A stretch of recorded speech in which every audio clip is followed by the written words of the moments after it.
শিক্ষা দপ্তরের গাইডলাইন মতো বৃহস্পতিবার রাজধানীর মহারানী তুলসীবতী স্কুলে নার্সারি এবং কেজি ওয়ানের পড়ুয়াদের জন্য নতুন সময়সীমা চালু হয়েছে।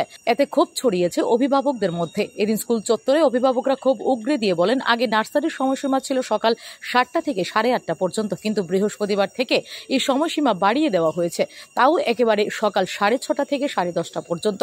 স্বাভাবিকভাবে এত সময় শিশুরা কিভাবে থাকবেন সেই প্রশ্ন তুলছেন শিশুদের মারা। এদিন তারা জানান, নার্সারির শিশুদের লেখাপড়া কিছুই হয় না, স্বাভাবিকভাবে তারা এত সময় কি করবেন? আগের সময়টাই ঠিক ছিল, যেখানে প্রথম ও দ্বিতীয় শ্রেণীর ছুটি হয়ে যায় 9:30টায়, সেখানে নার্সারির এত সময় কেন ছোট ছোট শিশুদের? এদিকে এই বিষয়ে স্কুলের ভারপ্রাপ্ত এক শিক্ষিকা জানান, শিক্ষা দপ্তরের নির্দেশ মতো এই সময় বাড়ানো হয়েছে, এতে স্কুলের কিছু করার নেই, দপ্তরের নির্দেশের বাইরে তারা যেতে পারবেন না।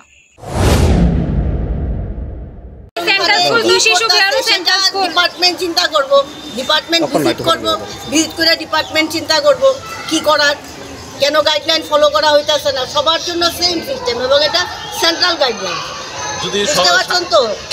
আমরা যেরকমভাবে এডুকেশন ডিপার্টমেন্ট যা দিছে সেই অনুসারে ইনস্ট্রাকশন গতকালকে ভিজিট গেছে, সেই ভিজিট মূলে আজকে এই টাইমটা আমরা মেনটেন করতেছি। এতদিন আমরাও আপনাদের সাথে বাচ্চারা সাথে চেষ্টা করছিলাম, কিন্তু যেহেতু সেন্ট্রাল গাইডলাইন এটা আমরা ইচ্ছে করতে ওভারলুক করতে পারি না।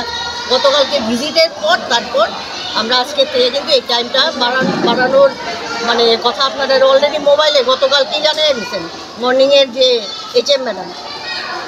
তো এখন সেইটাই ফলো করতে লাগবে, কিছু করার নাই। ফার্দার যদি কোনো ইনস্ট্রাকশন আয় সেগুলি আমরা আপনারা জানিয়ে দেব।